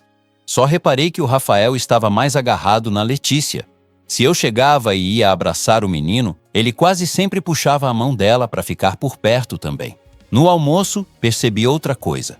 Viviane já não fazia tanta questão de disfarçar a irritação. Paulo, sinceramente, essa casa tá virando creche, ela disse, vendo a Letícia ajudar o Rafa a cortar a carne. Tudo é drama, tudo é chorinho. Eu não tenho paciência para isso. Eu puxei assunto sobre outra coisa, tentando evitar uma discussão. Covardia minha. Mais tarde, Letícia me contou que, naquele mesmo dia, enquanto ela ajudava o Rafael com um exercício de matemática, ele soltou uma frase que cortou o coração dela. Letícia, se um dia você for embora, é porque eu fiz alguma coisa errada? Ela engoliu a seco. Claro que não, Rafa. Por que você está pensando isso? Porque a Vivi falou que, se eu abrir a boca, você some. Foi ali que ela percebeu que não tinha mais volta. Ou falava, ou se tornava parte da violência. Quando acabou o expediente, Letícia mandou mensagem para a mãe. Hoje eu vou falar com ele. A resposta veio quase na hora. Vai com Deus. Fala com calma, sem raiva. A verdade se sustenta sozinha. No dia seguinte, ela chegou ainda mais cedo do que o combinado. Ficou esperando a hora certa, olhando a agenda mental da casa. Sabia que eu normalmente estava no escritório depois das 10. Sabia que Viviane costumava sair para a academia nesse horário. Ela esperou o momento em que a noiva saiu de salto, bolsa no ombro, perfume forte passando pelo hall. Vou ali resolver umas coisas, volto pro almoço. Viviane avisou, sem nem olhar na cara da Letícia. Quando a porta se fechou, Letícia sentiu as pernas moles. Tinha chegado a hora. Ela deixou o Rafael na sala, vendo o desenho, sob o olhar da Cida, e veio em direção ao meu escritório. Cada passo no corredor parecia pesar 1 tonelada. Ela me disse depois que pensou em voltar atrás 2 vezes. Mas toda vez que vacilava, a imagem do menino chorando, com medo de perder quem cuidava dele, voltava à mente. Ela respirou fundo na porta, ajeitou o uniforme, apertou o terço no bolso e bateu. Entra, eu disse sem levantar os olhos dos papéis. Quando eu ergui o rosto, vi aquela moça simples que entrava sempre sorrindo, agora pálida, com o olho marejado. E ouvi aquela frase que abriu essa história inteira. Seu Paulo, eu preciso lhe contar uma coisa sobre a sua noiva. Na hora, eu não fazia ideia do tamanho da avalanche que estava prestes a descer sobre mim. Só sabia que dali para frente, eu não ia poder mais fingir que não via. E você, no fundo do coração, teria essa coragem que a Letícia teve? Ou acha que, com medo de perder o emprego e abalar tudo, acabaria se calando também? Quando a Letícia soltou aquela frase, eu preciso lhe contar uma coisa sobre a sua noiva. Parecia que o ar do escritório tinha ficado mais pesado. Eu mandei ela sentar, mas quem precisava de cadeira era eu. O coração disparado, a cabeça querendo fugir do que estava por vir. Fala, Letícia, mas fala com calma, do começo, eu pedi. Não precisa ter medo de escolher palavra, não. Ela respirou fundo, enxugou uma lágrima que já estava querendo cair e começou a relatar a cena que você já conhece. O quarto, a chuva, o braço do meu filho apertado, as palavras de veneno, a ameaça de colégio interno, a ameaça de mandar a própria babá embora se ele abrisse a boca. À medida que ela falava, eu ia sentindo 2 coisas ao mesmo tempo. Uma parte de mim queria levantar e sair correndo, fingir que aquilo era invenção, que era exagero. A outra, sabia, lá no fundo, que a Letícia não era de criar confusão. Letícia, você tem certeza absoluta do que ouviu? Eu perguntei, tentando ser o mais frio possível. Palavra por palavra? Ela assentiu, firme. Tenho, seu Paulo. Eu não ia trazer uma coisa dessas para o senhor se eu não tivesse certeza. Eu fiquei com medo, sim. Fiquei com medo de perder o emprego, de ela virar tudo contra mim. Mas eu não tô dormindo, não tô comendo direito pensando no Rafa. Eu não posso ver o que eu vi e fingir que não vi. Nessa hora, eu olhei para o porta-retrato da Carolina ali em cima do meu armário. A imagem dela sorrindo, o Rafael bebê no colo.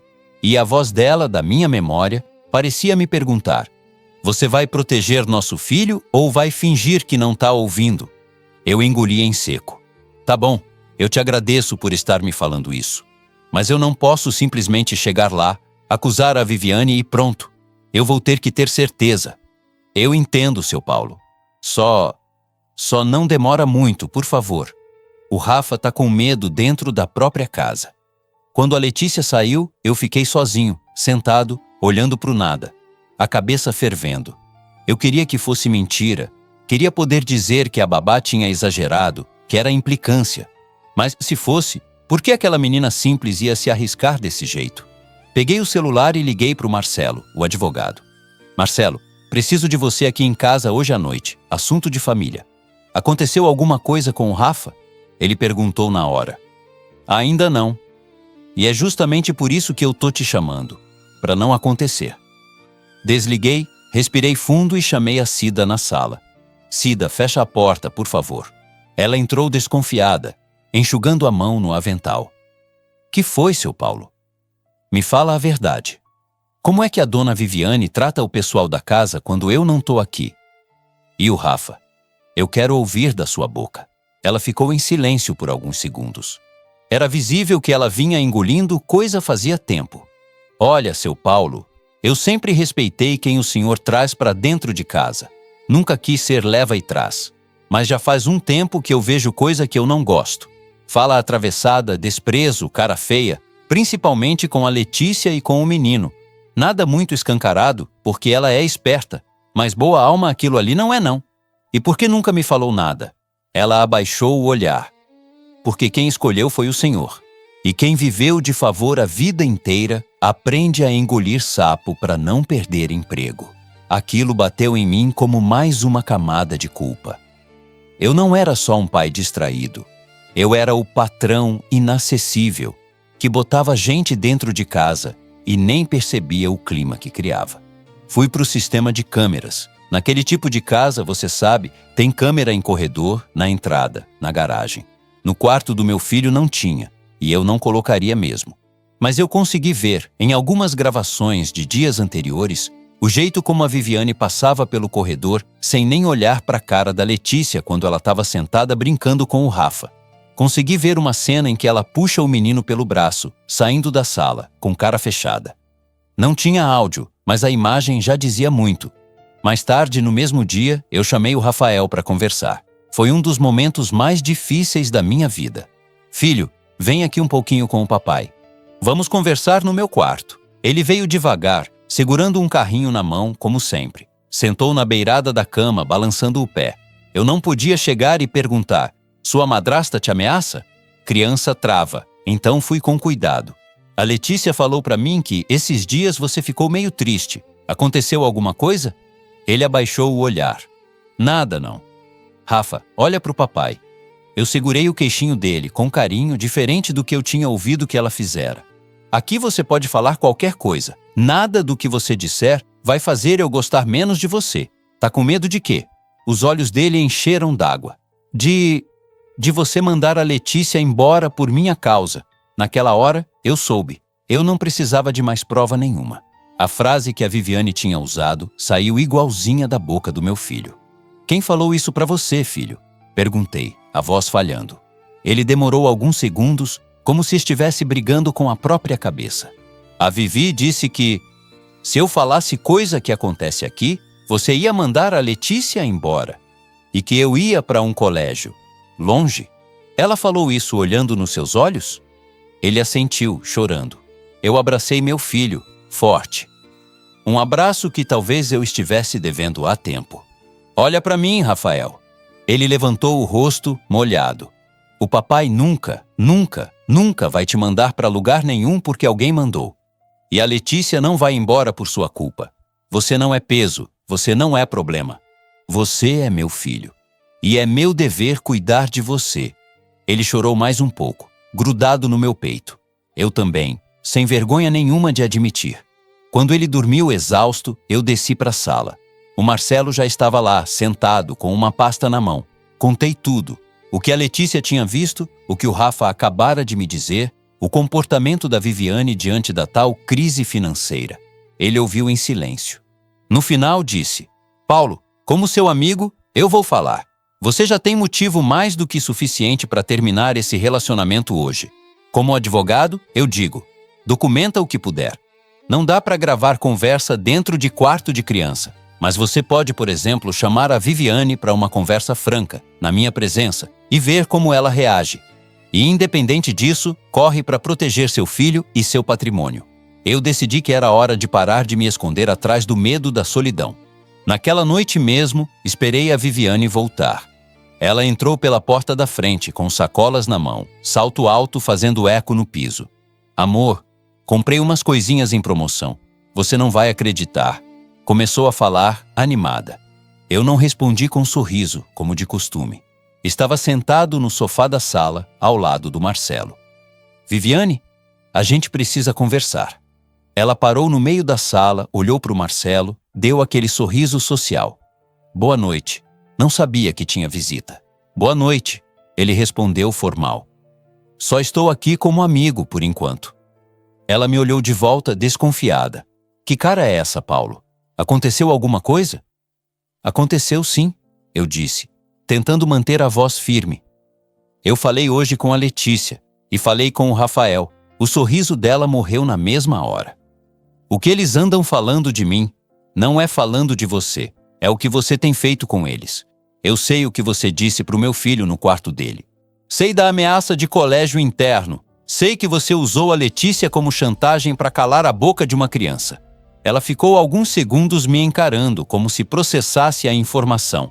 Depois, arregalou os olhos indignada. Ah, não, Paulo. Você não vai cair em conversinha de babá, né? Agora qualquer empregadinha entra aqui, inventa história e você, em vez de me defender, senta com o advogado para me acusar? Marcelo, quieto, só observava. Eu não tô falando só do que a Letícia disse. Respondi. Eu ouvi do meu filho, Viviane, palavra por palavra. Criança fantasia, Paulo. Ela retrucou, já levantando a voz. Essa menina enche a cabeça dele o dia inteiro. Se ele inventou alguma coisa, foi porque ela colocou essas ideias. Aliás, eu sempre achei estranho esse grude todo dos dois. Deve ser ela que não gosta de mim e está tentando te manipular. Ali, ela começou a mostrar outra face, a de quem, além de cruel, sabia partir pro ataque. Você tá me chamando de quê? A voz dela começou a embargar, não de choro sincero, mas de raiva. De interesseira, de madrasta má? Eu que tô aqui do seu lado, aguentando essa fase ruim da empresa, e agora sou eu a vilã? Ela se virou pro Marcelo. E você, doutor, veio aqui para quê? Para ajudar ele a me colocar para fora sem me dar nada? É isso? Marcelo respirou fundo. Eu vim aqui para garantir que o direito do filho dele seja respeitado. E, pelo que eu ouvi, o ambiente emocional dessa casa está tudo menos saudável para uma criança. Viviane deu uma risada nervosa, jogou as sacolas no chão. Isso é um absurdo. Eu quero falar a sós com você, Paulo. Sem funcionário, sem advogado. Eu levantei. Senti um nó na garganta, mas não desisti. Viviane, pela primeira vez em muito tempo, eu não vou te ouvir sozinho, porque foi sozinho que eu me enganei até aqui. E antes de qualquer coisa, eu sou pai. Se eu tiver que errar, vai ser pelo excesso de proteção ao meu filho, não pela falta. Ela ficou vermelha, tremendo. Você vai se arrepender disso. Essa babazinha não vai ficar impune por se meter onde não é chamada. Quando ela falou babazinha, eu tive certeza. A mulher que eu achei que ia reconstruir a minha família estava disposta a passar por cima da pessoa que salvou meu filho só para manter o papel de vítima. Naquele momento, dentro de mim, o noivado já tinha acabado. Faltava apenas colocar para fora, assumir em voz alta e lidar com a tempestade que viria depois. Ameaças, chantagens, tentativa de processo. tudo que um coração magoado e um interesse ferido são capazes de fazer. Mas isso foi a batalha da próxima fase. E você me diz, no meu lugar, teria feito esse confronto cara a cara, com tudo em jogo, ou teria tentado deixar quieto, com medo da confusão que viria depois? Depois daquele confronto na sala, com o Marcelo ali do meu lado e a Viviane cuspindo fogo, eu sabia que não tinha mais volta. Mas uma coisa é saber por dentro, outra coisa é ter coragem de falar em voz alta. Acabou. Eu não dormi naquela noite. Fiquei andando de um lado para o outro no quarto, olhando pela janela a cidade lá embaixo, pensando em tudo o que eu tinha construído e em como, por pouco, eu não tinha jogado o mais importante fora. O meu filho. Lá pelas 3 da manhã, sentei na beira da cama do Rafael. Ele dormia de lado, abraçado no travesseiro. Aquele rostinho cansado, as olheiras leves de quem vinha carregando um medo que não tinha tamanho para a idade. Eu passei a mão bem de leve no cabelo dele e prometi em silêncio: eu nunca mais vou colocar ninguém na frente de você. Nunca mais vou fazer você se sentir um peso na vida de ninguém. No dia seguinte acordei decidido. Chamei o Marcelo mais cedo, pedi para ele preparar tudo o que fosse necessário. Rompimento do noivado, cancelamento de qualquer documento que pudesse favorecer a Viviane, revisão de contratos, blindagem do patrimônio pensando no futuro do Rafael. Coisa que eu, sinceramente, devia ter feito antes por responsabilidade, e não só por medo de golpe. Viviane desceu mais tarde, já armada. Entrou na sala com o queixo erguido, o olho brilhando de raiva. Já acordou com o advogado em casa, é? Debochou. Virou moda agora resolver relação com papel na mão? Eu respirei fundo. Viviane, eu não vou rodear, não. Nosso noivado tá terminado. Você vai sair da minha casa hoje. Ela riu. Uma risada alta, histérica. Terminado? Você acha que é assim? Me usa, me exibe como troféu nos seus eventos, me coloca como futura esposa e agora, porque meia dúzia de empregado resolveu inventar história, você me descarta como se eu fosse qualquer uma? Marcelo tentou manter o clima menos explosivo. Ninguém tá te descartando, Viviane. O Paulo tá exercendo o direito dele de proteger o filho. Ela se virou para ele. Eu não tô falando com você, tô falando com o homem que eu ia casar. Veio para cima de mim, o dedo quase no meu rosto. Você vai se arrepender. Eu vou contar para todo mundo que você é manipulável, que deixa funcionário mandar na sua vida. Vou acabar com a sua imagem nesse meio, Paulo. E outra, eu não vou sair daqui com uma mão na frente e outra atrás. Eu investi tempo, imagem, juventude, isso tem preço. Eu olhei bem nos olhos dela, tentando segurar o tremor na voz. O que tem preço, Viviane, são os vestidos, as viagens que você tanto sonha. O que você fez com o meu filho não tem preço, tem consequência. E a consequência é essa. Você não entra mais no quarto dele, você não senta mais na nossa mesa, você não faz mais parte dessa casa. Ela começou a chorar. Não era choro de arrependimento, era choro de orgulho ferido. Então tá bom, vamos ver se o juiz pensa como você. Eu vou te processar por danos morais. Vou dizer que você me humilhou, que usou a crise da empresa para me descartar. E essa babá? Ah, essa aí eu acabo com a vida dela. Vai ver se arruma emprego de novo depois que eu espalhar o que ela fez. Marcelo interrompeu, firme. Viviane, eu te aconselho como advogado e como alguém que sabe como essas coisas funcionam, a respirar fundo e sair com dignidade. Se você quiser seguir por esse caminho, a gente vai responder tudo dentro da lei. Mas, sinceramente, as provas do comportamento que você teve aqui dentro, as testemunhas, não vão te ajudar. Ela me encarou mais uma vez. Eu vi naqueles olhos não só raiva, mas a frustração de quem achava que já tinha a vida garantida e, de repente, viu tudo escorrer pelos dedos. Você não sabe o que perdeu, Paulo. Naquela hora eu pensei, graças a Deus agora eu sei. Ela subiu, recolheu as coisas com barulho, socando gaveta, batendo porta de armário. Eu fiquei na sala com o peito pesado, mas com uma paz estranha começando a surgir lá no fundo. Cida e Letícia se mantiveram afastadas fisicamente, mas eu senti as duas em oração, cada uma do seu jeito. Quando Viviane desceu, com as malas, nem olhou para ninguém. Passou pela Letícia como se ela fosse invisível. Passou por mim, Parou na porta e disse pela última vez: "Não esquece não, Paulo. Eu sei muita coisa da sua vida. Se eu quiser, eu transformo isso aqui num inferno." Eu respondi com calma: "Você já transformou. Agora eu tô fechando a porta." Ela saiu. A porta bateu. O silêncio que ficou depois foi o mais alto que eu já ouvi na minha vida. Nos dias seguintes, vieram as consequências que eu já esperava. Mensagens longas no celular, cheias de acusações. Print de conversa fora de contexto, tentativa de jogar amigos em comum contra mim. Uma notificação judicial acabou chegando, sim.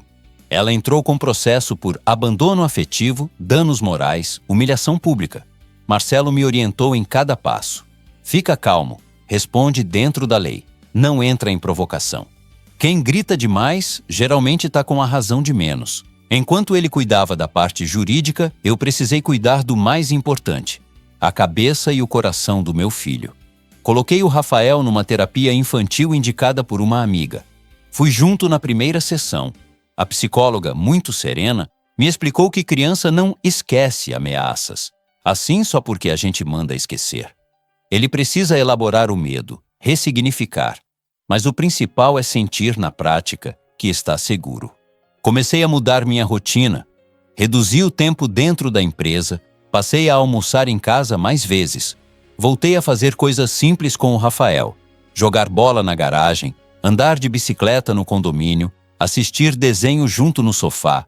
No começo, ele parecia sempre esperando que a qualquer momento alguém fosse arrancar aquilo dele. Aos poucos, foi relaxando. Letícia, por sua vez, foi ficando ainda mais presente, mas com um cuidado enorme para não tomar o lugar de ninguém. Um dia, eu ouvi ela falar pro Rafa: "Eu tô aqui para cuidar de você, mas mãe você já teve e foi muito amada por ela. Eu sou a Letícia, só isso." Ele respondeu: "Mas você é a minha Letícia." Quando ela me contou isso depois, os olhos dela encheram d'água. Os meus também. Chamei a Letícia e a Cida na sala num final de tarde. "Eu queria agradecer vocês duas", eu disse. "Se não fosse a coragem de uma e o olhar atento da outra, eu não sei onde meu filho estaria agora." Cida deu aquele sorriso humilde. "A gente só fez o que o coração mandou, seu Paulo." Letícia baixou a cabeça. Eu tive medo, mas eu pensei: e se fosse o meu irmãozinho lá em casa? Aí não deu para ficar calada. Olhei para Letícia com sinceridade. "Eu não tenho como pagar o que você fez pela minha família, mas o que estiver ao meu alcance, eu vou fazer.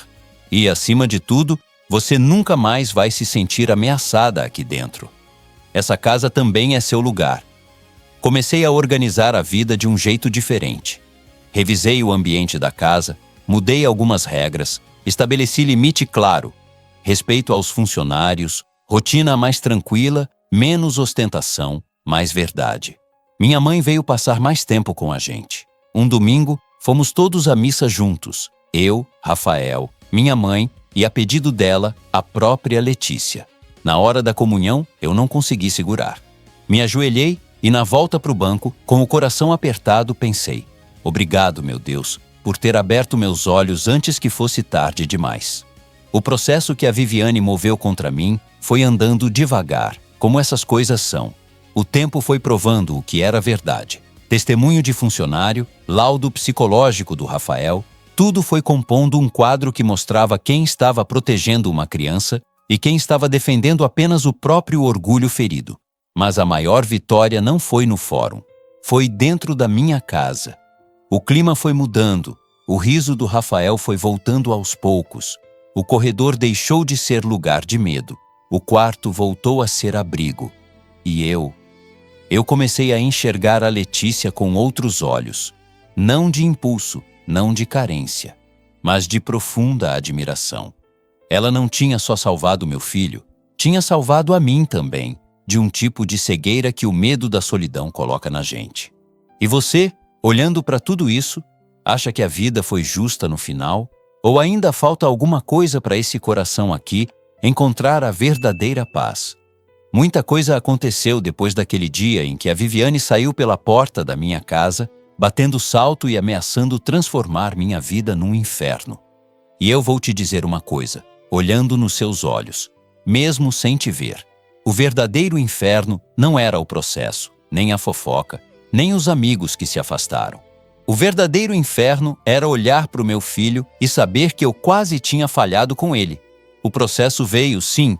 Audiência, papel para assinar, advogado falando difícil. Viviane entrou com tudo. Dizia que tinha sido humilhada, que eu tinha inventado crise, que os funcionários tinham armado contra ela. Mas, meu amigo, papel aceita tudo, só que criança. Criança não mente com o olho. O laudo da psicóloga do Rafael falava de medo, de ameaça, de insegurança dentro de casa. Cida e Letícia testemunharam. Marcelo conduziu tudo com firmeza. No fim, ficou decidido um acordo mínimo, muito aquém do que ela esperava arrancar de mim. Do ponto de vista jurídico, eu venci. Mas, para ser sincero, eu não comemorei. Eu não queria ver ninguém destruído. Eu só queria distância. Aos poucos, a figura da Viviane foi sumindo da nossa rotina. Ela ainda tentava provocar de vez em quando, com indireta em rede social, comentário atravessado para amigo em comum. Eu aprendi a não responder. Chega uma hora na vida em que a gente entende que paz vale mais que razão. Dentro de casa, a história era outra. Ali eu precisava reconstruir o que tinha quebrado. Continuei firme na terapia do Rafael. Toda semana, ele ia lá, desenhava, brincava, falava. A psicóloga paciente ia ajudando ele a entender que o amor do pai não dependia de nada, que ninguém podia mandar ele embora, que casa era lugar de segurança. Um dia, saindo da sessão, ele me chamou. Pai! Oi, filho. Você não vai arrumar outra mulher brava para morar lá em casa, né? Aquilo doeu, mas serviu de alerta. Não, filho. E se um dia eu gostar de alguém de novo, vai ser alguém que te respeite primeiro. Eu prometo.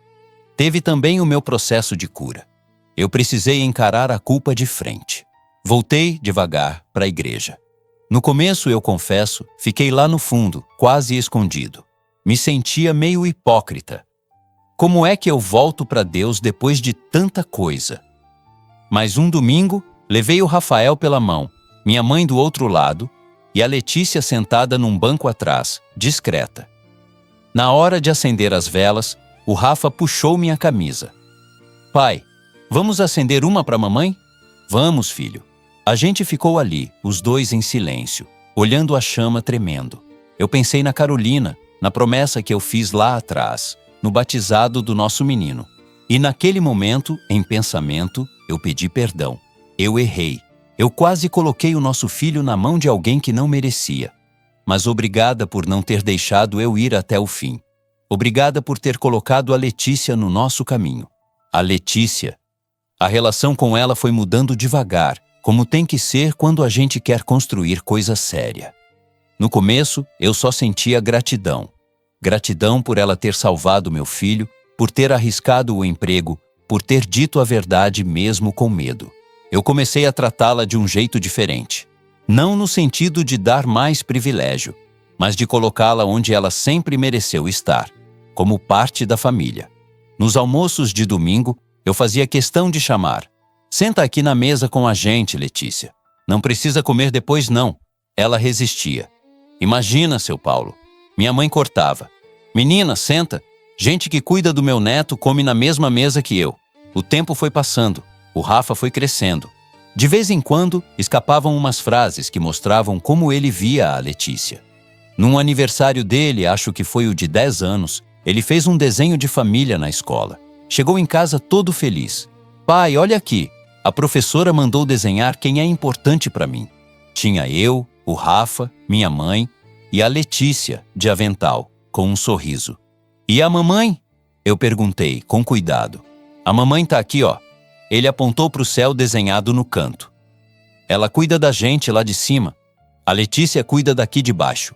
Quem olhou aquela folha e chorou fui eu. Depois ela, quando ele mostrou para ela. Aos poucos eu comecei a enxergar a Letícia como mulher também. Não foi de um dia para o outro. Não foi paixão arrebatadora. Foi um sentimento que foi crescendo toda vez que eu via a paciência dela com o Rafa, o respeito com a minha mãe, a fé discreta, sem alarde. E eu tinha medo, viu? Muito medo de confundir gratidão com amor. Tinha medo do que os outros iam dizer. Olha lá, o patrão rico que ficou com a babá. Tinha medo de machucar a memória da Carolina, como se amar de novo fosse uma traição. Até que um dia, num desses almoços de domingo, minha mãe esperou o Rafa sair para brincar e falou: Paulo, você ainda não percebeu, não? O quê, mãe? Essa menina gosta de vocês de um jeito que muita mulher nunca vai gostar. E você olha para ela com o mesmo respeito que tinha pela Carolina. Amor, filho, às vezes muda de roupa, mas é a mesma coisa. Só não vai fazer besteira, nem por medo, nem por pressa. Eu ri, meio sem graça. Mãe, eu nem sei se a Letícia sente alguma coisa por mim além de respeito. Ela deu de ombros. Então conversa. Homem maduro não joga cantada. Homem maduro conversa. Um tempo depois, criei coragem. Esperei um dia em que o Rafa estava na casa da minha mãe, chamei a Letícia para ficar depois do expediente. Ela ficou nervosa, achando que tinha feito alguma coisa errada. Letícia, senta aqui um pouco, eu falei, na mesa da cozinha mesmo. Eu e essas conversas em cozinha, né? Fica tranquila, não é bronca não. Ela sentou, as mãos cruzadas no colo. Eu queria te pedir duas coisas. A primeira é desculpa. Ela arregalou os olhos. Desculpa por eu não ter enxergado antes quem a Viviane era. Por eu ter te colocado numa situação em que você teve que escolher entre o seu emprego e a consciência. Por eu, como pai, ter demorado para perceber o que acontecia com o meu filho dentro da minha própria casa. Ela balançou a cabeça. Eu já te perdoei faz tempo, seu Paulo. A segunda coisa, eu respirei fundo. É para te contar que, com o tempo, eu passei a sentir por você algo que vai além da gratidão. Eu não quero te colocar numa posição difícil. Se isso te deixar desconfortável, a gente finge que essa conversa nunca aconteceu. Mas eu não quero te faltar com a verdade. Ela ficou em silêncio. O silêncio que para mim durou uma eternidade. Depois, com a voz baixinha, respondeu: Eu também rezei muito sobre isso, seu Paulo. Eu tinha medo de confundir as coisas, de misturar patrão, empregado, criança no meio. Mas eu também comecei a sentir diferente. E justamente por respeitar o Senhor, o Rafael e até a memória da dona Carolina, eu nunca quis dar um passo em falso. A partir dali, a gente decidiu fazer as coisas com calma e com muito respeito. Primeiro conversamos com o Rafael, depois com a minha mãe. Em seguida, ajustamos a situação profissional da Letícia. Ela deixou de ser babá funcionária para ser minha companheira de verdade, com todos os direitos e dignidade. Não foi conto de fadas, teve comentário maldoso, teve olhar torto no condomínio, teve gente dizendo que ela deu o golpe do baú, como se ela não tivesse sido justamente quem salvou o baú de ser roubado lá atrás. Mas sabe, nenhuma dessas vozes pesa mais do que o paito feliz que eu ouço do meu filho. Hoje, alguns anos depois, eu olho para minha vida e vejo que eu continuo tendo casa boa, carro bom, empresa funcionando. Mas, se você me perguntar qual é a minha verdadeira riqueza, eu não vou apontar para nada disso. Minha riqueza é ver o Rafael, agora quase um rapaz, chamando a Letícia de Lê com carinho, sem medo. É ver minha mãe abraçada com ela na cozinha, ensinando receita de bolo como se fossem mãe e filha. É ver a gente sentado no mesmo banco da igreja todo domingo, acendendo vela pela Carolina e agradecendo pelo recomeço que Deus nos deu. A maior riqueza que eu tenho hoje é poder deitar a cabeça no travesseiro, sabendo que dentro da minha casa ninguém é chamado de peso ou problema. Todo mundo ali é parte, é família. Se você ouviu essa história até aqui, eu te agradeço de coração. Me conta o que você achou dessa história. Você conhece alguém que já passou por algo parecido, de quase colocar gente errada dentro de casa? Escreve nos comentários o que você está sentindo agora. Eu leio tudo com muito carinho.